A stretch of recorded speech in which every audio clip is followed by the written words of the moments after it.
नमस्ते दोस्तों, आज हम बात करने वाले हैं रावण को मिले श्राप के बारे में।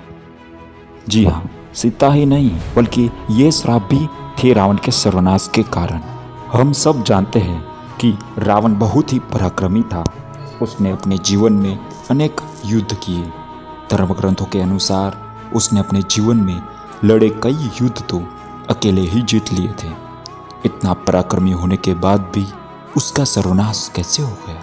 रावण के अंत का कारण श्री राम सिर्फ एक अकेले ही वजह नहीं थे, उनके साथ उन लोगों का श्राप भी था जिनका रावण ने कभी अहित किया था। धर्म ग्रंथों के अनुसार रावण को अपने जीवन काल में मुख्यतः 6 लोगों से श्राप मिला था। यही श्राप उसके सर्वनाश का कारण बने और उसके वंश का समूल नाश हो गया। प्रथम रघुवंश के राजा से मिला था श्राप। रघुवंश भगवान राम के वंश में एक परम प्रतापी राजा हुए थे जिनका नाम अनरण्य था। जब रावण विश्व विजय करने निकला तो राजा अनरण्य से उसका भयंकर युद्ध हुआ। उस युद्ध में राजा अनरण्य की मृत्यु हो गई, लेकिन मरने से पहले उन्होंने रावण को श्राप दिया कि मेरे ही वंश में उत्पन्न एक युवक तेरी मृत्यु का कारण बनेगा। राम ने उनका वध किया था जो कि रघुवंश से ही थे। दूसरा नंदी से मिला था श्राप। एक बार रावण भगवान शंकर से मिलने कैलाश गए। वहाँ मौजूद नंदी जी जो भगवान शंकर के भक्त थे ही साथ ही उनके सबसे करीबी सेवक भी थे। रावण जब कैलाश पहुँचे और नंदी जी को देखा तो उनके स्वरूप का मजाक बनाया। खूब हंसी उड़ाने के बाद उन्हें बंदर के समान मुख वाला कह दिया। तब नंदी जी ने रावण को श्राप दिया कि बंदरों के कारण ही तेरा सर्वनाश होगा। हम सभी जानते हैं कि भगवान ने वानर सेना और हनुमान के साथ मिलकर लंका पर चढ़ाई की थी। तीसरा श्राप पत्नी की बहन से मिला था श्राप। रावण ने अपनी पत्नी की बड़ी बहन माया के साथ भी छल किया था। माया के पति वजयंतपुर के संभर राजा थे। एक दिन रावण संभर के यहाँ गए। वहाँ रावण ने माया को अपनी बातों में फंसा लिया।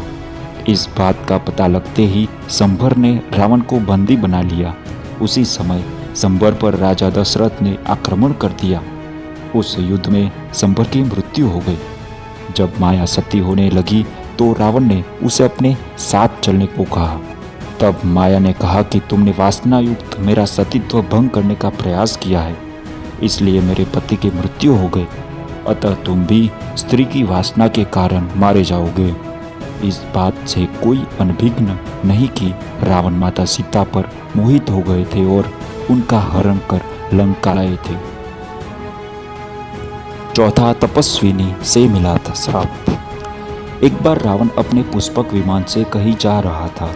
तभी उसे एक सुंदर स्त्री दिखाई दी जो भगवान विष्णु को पति रूप में पाने के लिए तपस्या कर रही थी। रावण ने उसके बाल पकड़े और अपने साथ चलने को कहा। उस तपस्विनी ने उसी क्षण अपनी देह त्याग दी और रावण को श्राप दिया कि एक स्त्री के कारण ही तेरी मृत्यु होगी। 5वां भाई के पुत्र ने दिया था श्राप। विश्व विजय करने के लिए जब रावण स्वर्गलोक पहुंचा तो उसे वहां रंभा नाम की अप्सरा दिखाई दी। अपनी वासना पूरी करने के लिए रावण ने उसे पकड़ लिया। तब उस अप्सरा ने कहा कि आप मुझे इस तरह से स्पर्श न करें। मैं आपके बड़े भाई कुबेर के बेटे नल कुबेर के लिए आरक्षित हूँ, इसलिए मैं आपकी पुत्र वधू के समान हूँ। लेकिन रावण नहीं माना और उसने रंभा से दुराचार किया। यह बात जब नल कुबेर को पता चली तो उसने रावण को श्राप दिया कि आज के बाद रावण बिना किसी स्त्री की इच्छा के उसको स्पर्श करेगा तो रावण का मस्तक 100 टुकड़ों में बट जाएगा। सगी बहन दिया था श्राप। जी हाँ, रावण की बहन शूर्पणखा के पति का नाम विद्युत जीव था। वो काल के नाम के राजा का सेनापति था। रावण जब विश्व युद्ध पर निकला तो कालकेय से उसका युद्ध हुआ। उस युद्ध में रावण ने विद्युत जीव का वध कर दिया।